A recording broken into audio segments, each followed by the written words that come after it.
বড় একটা মাছ, বিশাল সাইজের একটা মাছ ধরা পড়েছে। খুব সতর্কতার সাথে শৌখিন মৎস্য শিকারী ভাই আস্তে আস্তে টানতেছে খুব সতর্কতার সাথে। ক্যাচিং নিয়ে কিন্তু আরেক ভাই রেডি আছে, মাছটি কাছাকাছি আসলেই ক্যাচিং করবে। চলে আসছে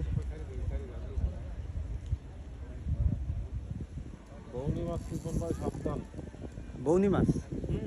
ও নেট, ওই যে নেট বিজিছে তো, ওই যে সে খুব পাকা শিকারি।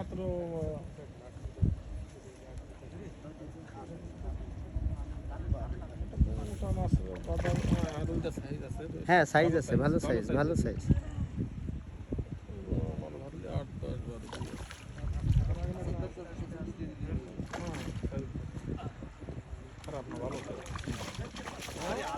বাবা কি তেজ, কঠিন শিকারি, কঠিন শিকারি। আমাদের পক্ষ থেকে রিপন ভাইকে জানাই স্বাগত। প্রথম বৌনি মাছ পেয়ে গেছে। বডি হিট হয়েছে না? না, ডাইরেক্ট ডাইরেক্ট গালে। হ্যাঁ, ডাইরেক্ট রিপন ভাই ডাইরেক্ট হিট করছে।